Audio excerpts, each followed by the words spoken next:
Good to go. It's Wednesday, October 4th, 2017. It's time for WorthPoint Chats with Harry Rinker. I'm Greg Watkins from WorthPoint.com, and it's time for our weekly conversation with Harry Rinker, our expert in all things antiques and collectibles. How you doing tonight, Harry? I'm become an antique yet again. Well, happy birthday. I'm a year older. That's right. I am starting my 77th year. I decided, I don't really, if you're 76, it's mean you completed 76 full years. Well, I just decided, with it, I'll add an extra year and I'll die in my 77th year, whatever year I'm at the time. So but the problem with being 77, it's closer to 80 than it is to 70. Well, it was so 76, so. Well, if you're 76, it's still closer to 80 than it is to 70, buddy. That's right. To tell you. Actually, it was very. I know. It was very nice. My birthday falls into one of these "who needs this in the family" kind of moments. My wife's grandson Marcelo's birthday is September 29th. His stepbrother's is October 1st, and mine is October 1st. And so, Grandma wants to go and celebrate with the grandchild, right? Yes. And I don't want to celebrate with anybody but my wife, which creates all kinds of interesting things. Actually, what happened is we flew into Pennsylvania, and we did spend Saturday with Marcelo, and then Saturday night we went up to the Hotel Hershey. Yeah, you're saying that's where you're going to be. So. We're going to be, yes, and I have to tell you, it is very interesting. The Grand Hotel days are over. I consider myself very fortunate to have grown up in the 50s and 60s when the great mountain hotels still survived, like up in the Poconos and stuff. And you had to get dressed up to go to dinner. And the Hotel Hershey was one of those hotels. Now, the interesting thing is the dining room at the Hotel Hershey is circular because Mr. Hershey didn't like sitting in corners at restaurants. So he built a circular dining room so he never had to sit in a corner, which I thought was pretty clever, actually. But in the old days, my younger days, you had to wear a coat and tie. So, it's Sunday after my radio show on Sunday, after the What You Got went off the air, we had reservations for the noon Sunday brunch. So, of course, I put on a coat and a tie and thought, well, I zipped down there. And I was like one of 10 people in the whole place that had on a coat and tie. They were all others running around in shorts, and it was almost like going to Catholic church where you see people in blue jeans these days. I mean, it was really terrible. T-shirts and shorts, right? Well, I don't know. First of all, my wife was me, and I dress up to honor my wife. I mean, those of us of the old school. I still like wearing a coat and tie if we go out to dinner. Now, not at P.F. Chang's, I got to tell you, but I mean, we go out to the country club, we'll wear a coat and a tie. Even though it's golf shirt time in the neighborhood. But we've gotten so much away from this kind of formal life that we used to have. And in a way, it impacted the antique trade big time because the old formal dinnerware and stemware and flatware, which used to be on dining room tables, isn't on dining room tables anymore. And many of the formal things that we did aren't on there. I used to wear coat and ties to church. The whole shooting business. In a way, it's sad for me. I just wish there was some place left that enforced the rules. But then again, what can we say? But the food was good, and I chocolated up.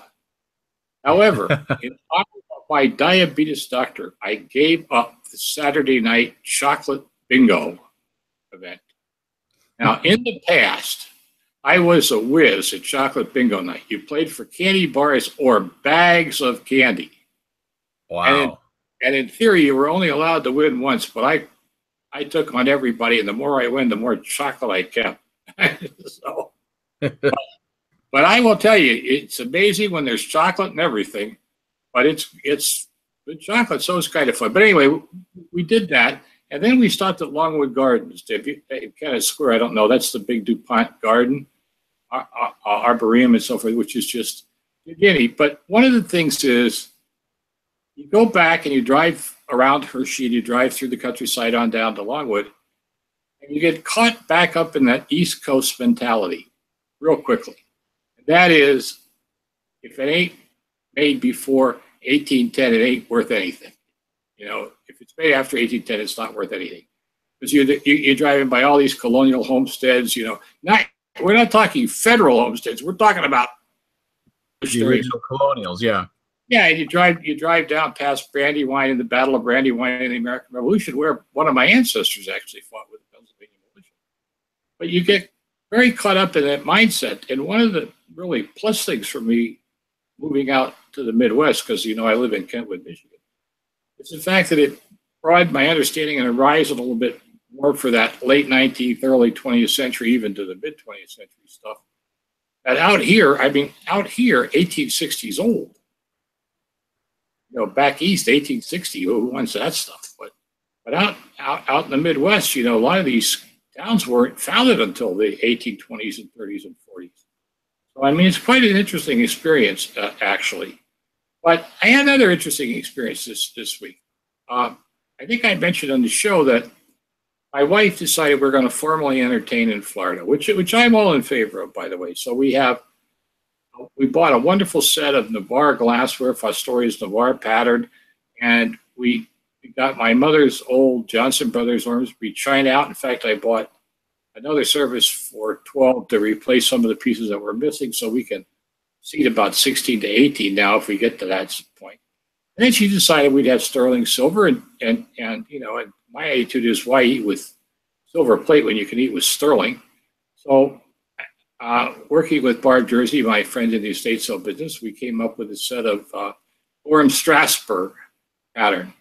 Only this set we bought didn't have soup spoons in it, right? Okay. So I've been kind of watching eBay, and there was a guy with 6 soup spoons for sale, and he wanted $40 a piece.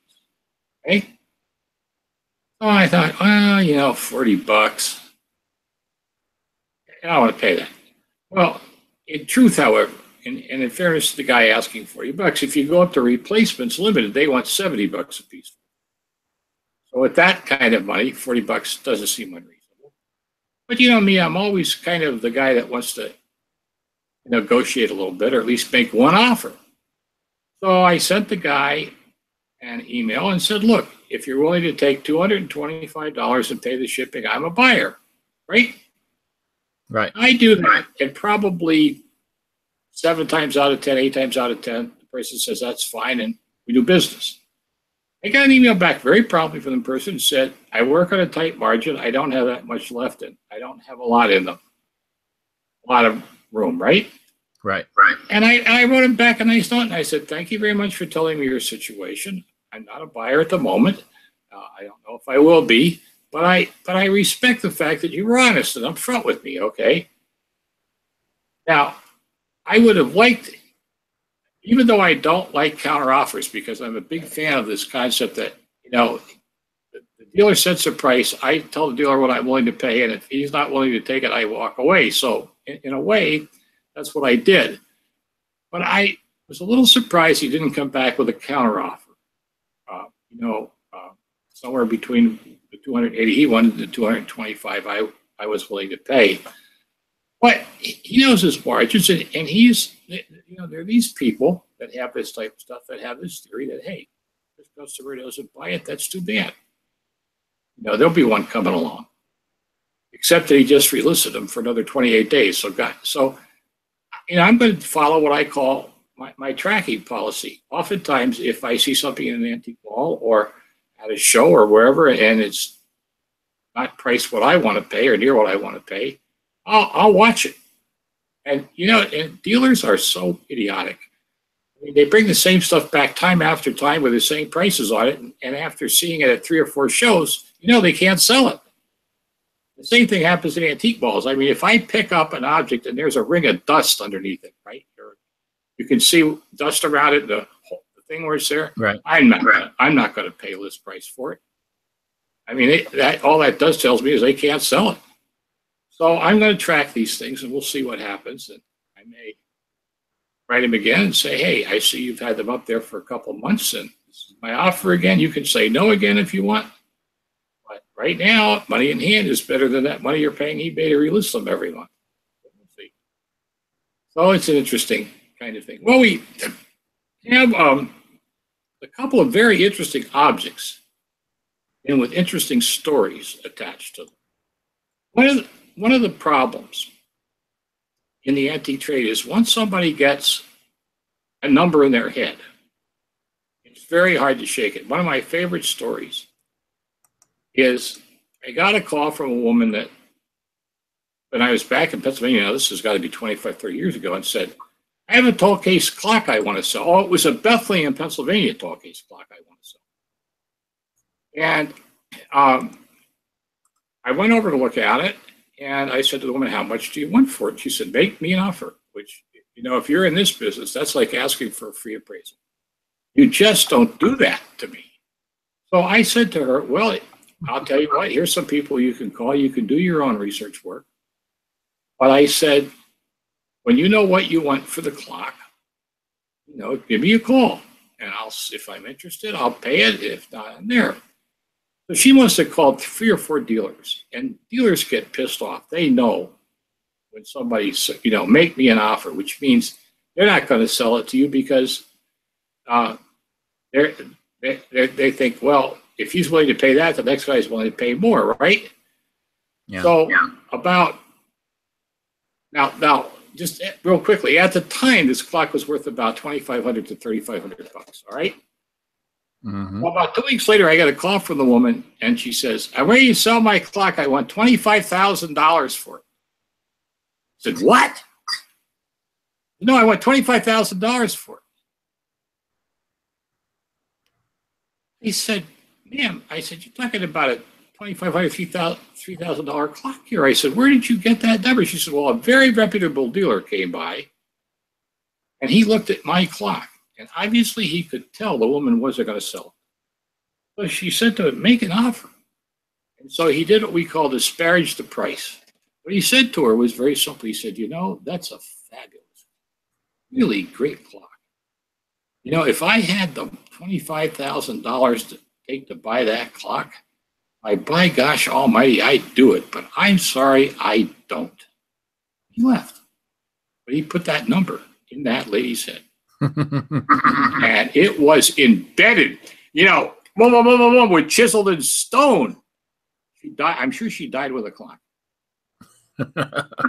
Yeah. Well, this gets us around to an object we're going to talk about. I got an email in from one of my very good friends down in, of all places, Madisonville. Yes, that's the one. And I wanted to read the letter. It says, this is a picture of a vessel of some kind, obviously Oriental, which came into my possession through a couple who was selling it for scrap metal. Now, I'll tell you one thing. You take one look at this thing, and we'll talk all about that in a minute. This isn't scrap metal stuff. I became interested because the man who owned the scrapyard where they took it to sell was Chinese, right? So Yes. obviously, this Chinese vessel, he sees it. So his dad lives with him and sits in the office of the scrapyard. Well, the old man saw the thing and got very excited.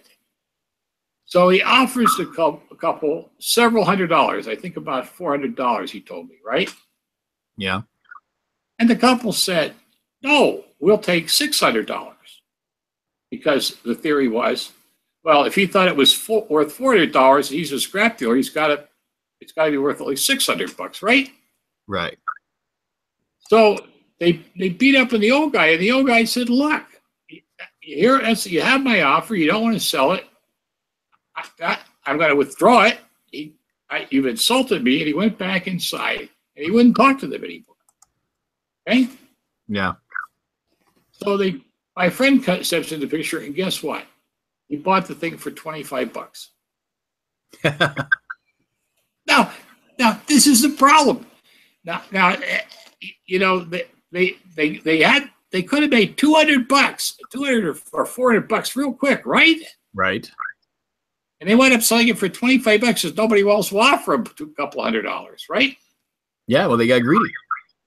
They got greedy, but they got that number. So, and I'll tell you one thing. I told my friend I was glad he did it because it must have stuck in their craw to sell that thing for $25.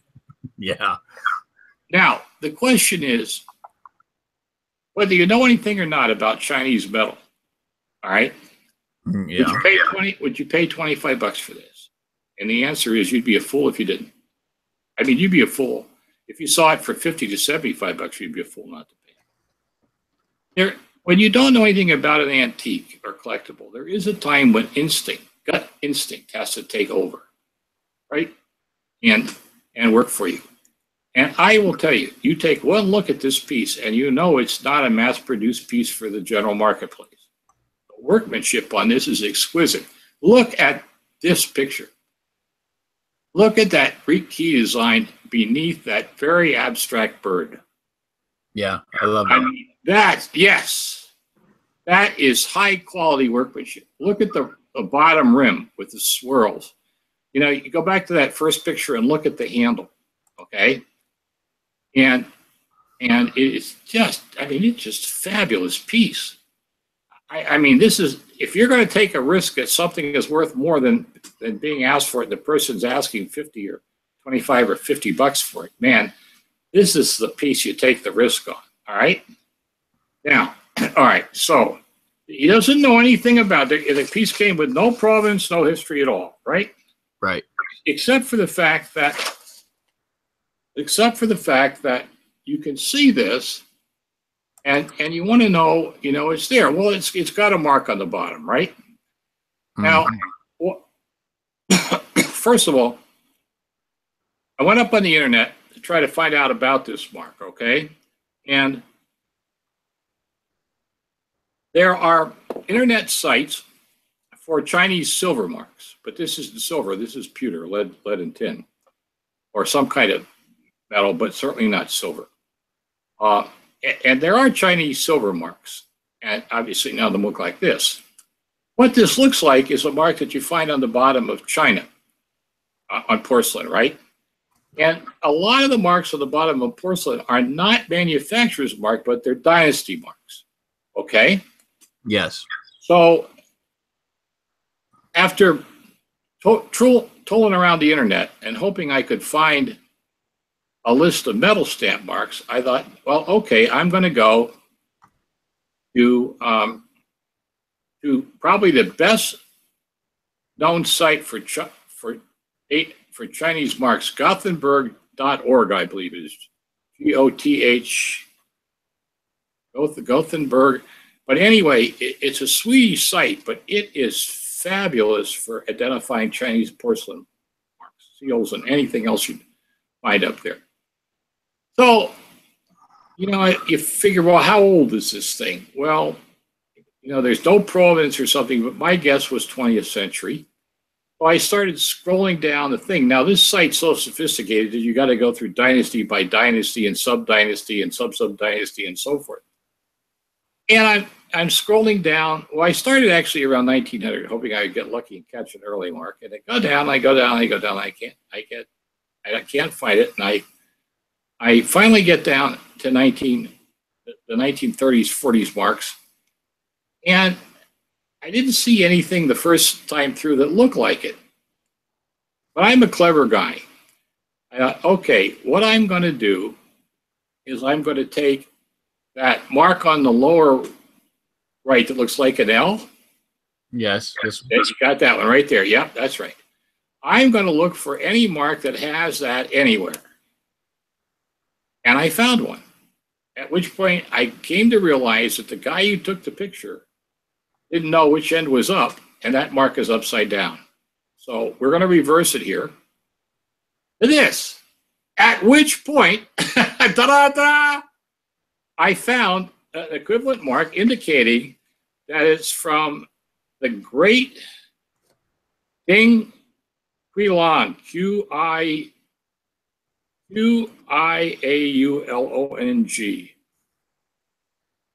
the Ding Qiaolong period, dynasty, probably made in the 1930s through the 1950s. Okay? Okay. Now, that would make sense.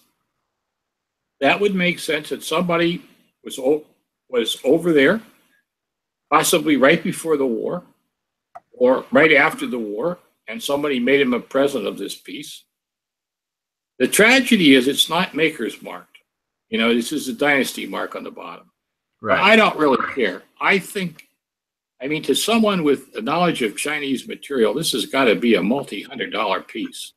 And I would think in the middle hundreds, 250 to 5 at the very bottom of the rung.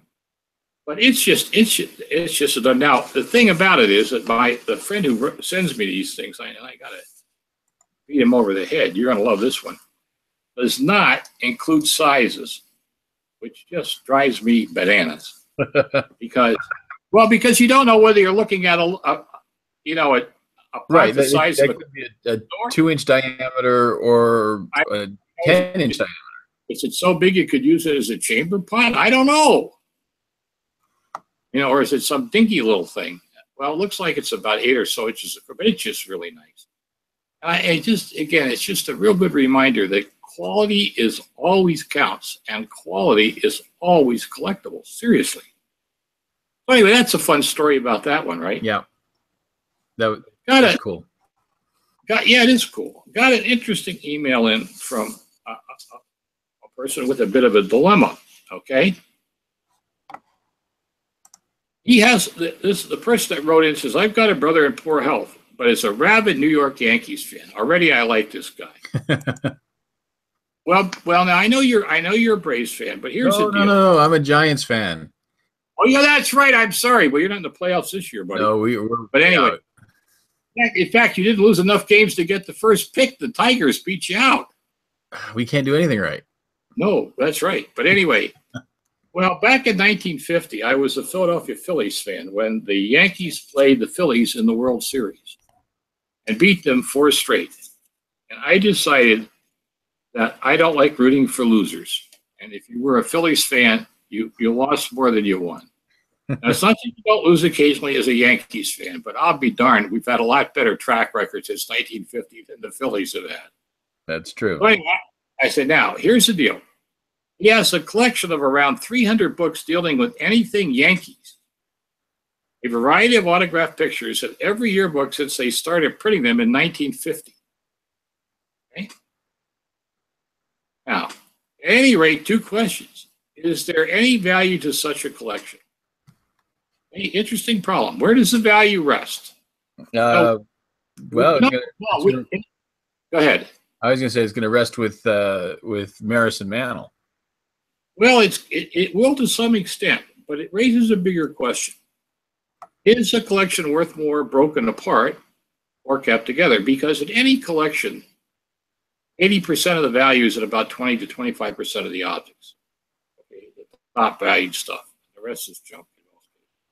In this case, very much so. But the thing about it is that there may be, if you get the right person, some value in the collection. So, second and more important to him is that he would like to see someone take his entire collection and keep it intact. Now, that is like, if he's in poor health, he's in poor mental health too, because it ain't going to happen. You cannot. This is the problem that people don't understand, whether they donate something to a museum or they sell it. The moment you donate it to the museum and the museum owns it, or the moment you sell it, title passes. It ain't yours anymore. I'm going to tell you the story about the time I was at a country auction and I bought a grandfather's clock. And after the auction, the person came up to me and says, "That was my grandfather's clock." And I said, "No, it's not. It's my clock. I don't give a shit who it belonged to before I bought it." Well, that didn't sit very well with him, I'll tell you. But anyway, so he wants to sell the whole collection and keep it intact. Look,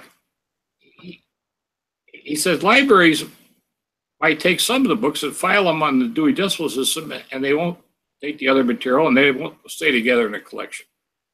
But then likely, should I try to sell this stuff piece by piece on eBay? Or any thoughts? What thoughts do I have for them? Well, first of all, if for some reason the Yankees make a run this fall, right? Yeah. There will be more avid Yankees fans than normally because Yankee fans are as fickle as any sports team fan. If their team is winning, that's a good deal, right? Right. So here's the thing. If the Yankees should make it to the AL, beat who they're playing, whoever they're playing. Well, Cleveland. Should they beat Cleveland and make it to the American League playoffs, I would take a gnat out in a New York paper. Now, you can't afford to take a classified out in the New York Times, but you could in some other paper or get on some website and let the world, or get a,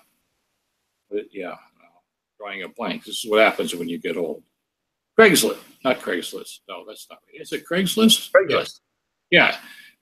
Get a Craigslist ad in New York City and offer the collection as a unit to a Yankees fan. Now, the question is, what do you ask for? Well, they're 300 books. Well, if you ask $1 a piece, that's 300 bucks. If you want $10 a piece, that's 3,000. Problem is that he's going to remember what he paid for the books. He's going to look at the cover. He's not going to get that for it. But, if he has a full run of your books and he has all those books, he might get $2,500 to $3,500 for the collection or more. Right. And there are young, avid fans that would pay that kind of money, not have to take the time to assemble it, I would think. But they are not likely to live in Atlanta. No. Or in Kentwood, Michigan either, for that matter. But they are likely to live in and around New York. And if you can get up there, you might get lucky. The other thing is he can do it is if he's clever as a merchandiser, because, values in this trade are not fixed, they're manipulated. So if he waits till like early December and say, looking for the ideal present for a Yankees fan, buy this collection and surprise them at Christmas. I mean, I shouldn't say I don't spend $3,500 on gifts for Linda, because I do on occasion. I wouldn't never on my kids. That would be a waste of money. But no. But the whole point is that I would try to move it as a collection too. I wouldn't try to piece it out, because I don't think it makes that much difference. Now, he said some of the books are signed. Now, if he has a Mantle signed book, I mean, you can piece that one out. That's about $300-400. I have one. Did I tell you about my Mickey Mantle story? No. Well, I used to go to the ABA booksellers conventions, and one year, Mickey Mantle was signing his book, Hey Mickey, or whatever that name is. If I can read it from across the room here. But anyway, and he was in ill health at the time. He was in liver cancer and all the rest of that stuff. And so you go up to him, and I was almost ready to do it, but I didn't. I wanted to say that after Mantle. Now, Mantle would only sign his name. He wouldn't sign his number. He wouldn't personalize it. I mean, he was like Joe DiMaggio. He wasn't the most friendly guy in the world. But the book publisher had him there, and he had to behave to a certain extent. But then it was a time when you want to say to him, hey, Mick, can I buy you a drink? How's your liver? So if the cover he dies, so more of the signatures were. What can I say? Yeah. Collectors are strange people. They truly are. But anyway, no. But I think in this case, often there are times when I will break a collection apart and sell off the top 25% and tell them to throw the rest out or donate it somewhere. But this is a time when I think the value in this is as a unit, and he should really do that. So there we talked about, but this is a question the reason I wanted to talk about this tonight, this is a question that every collector faces. If they're, now the really smart collectors die, because then they never know what happens to their stuff. They don't care either at that point, obviously. But the thing is, if they try to dispose of it, every collector would love to see their collection acquired by some place, on display forever, or kept forever, and worshipped forever, or whatever. It's just not reality. But there is this whole question of whether you try to move it out as a unit or break it apart. The fact that the auction business has reached the point where it is on eBay and all the rest of this type of stuff, not on eBay, but on the internet, the argument to keep the collection together today and try to sell it as a unit is almost prohibited. Doesn't make sense in almost every case. So anyway, well, that's an interesting discussion, but we would like to have other discussions about questions and things of interest to our viewers. And so we have a way for them to submit their questions and stuff to us as soon as you find the slide. Submit objects that they would like us to talk about, size, markings, much description as possible, photographs. Or if you have a question like this person had about disposing of his brother's Yankee collection or whatever a collection is, send it to community@worthpoint.com. That's community@worthpoint.com. It'll flow into the system, up to me, up to Greg, and we'll talk about it in the future show. Well, there it is. There it is. We're done. And you know what? Someone needs to inform Mother Nature that the equinox has occurred. It is still in the 80s in Michigan. It is fall. It is a time for cool night temperatures and other things. Yes. Really, it is Mother Nature. Well, it's cooling off down here in Atlanta. Is it really? Yeah, so much so that in the mornings it's pretty brisk. But yeah. Well, a little You'll get trivia. it soon enough. A little trivia before we go on about our business. One of my students was writing a persuasive essay about why school should be held year-round. Okay, but All right. they had to do some background, and so she's just some background, a question about why were schools closed in the summer? Well, the myth is that they closed in the summer so kids could help out in the farm. But the problem is that you plant in the spring and harvest in the fall, and you sit around and don't do a lot in the summer. So that's a myth. Right. Schools were closed in the summer because they were too hot. Now, having said this, are you ready for this? When it hit 90 degrees here in Grand Rapids 2 weeks ago, half the schools in Kent County closed because it was too hot for the children to learn. Yeah, that's what you said. So there you are, sir.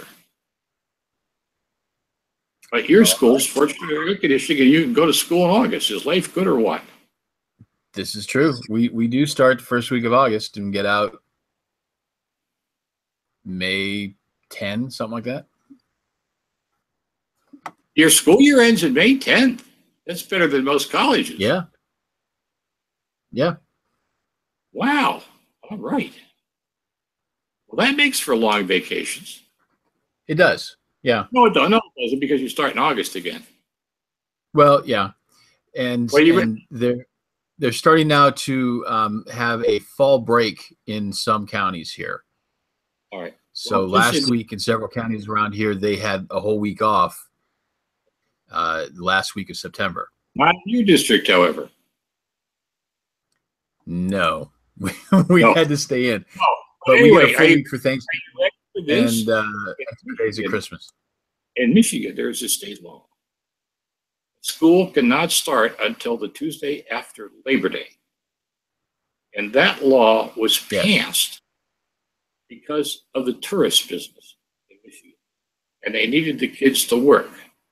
Now, you could get exemptions if you apply to the state. And at this point, over half the school districts in the state have exemptions, so I don't know why it's a stupid law. Well, you know why? It's because the kids aren't working those minimum wage jobs anymore. It's adult. That is equally true.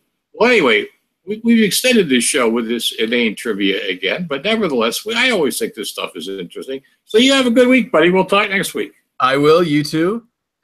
Until next week, Harry, we'll just say good night. Good night, sir.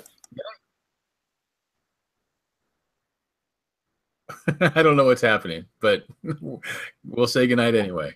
Good night. Good night.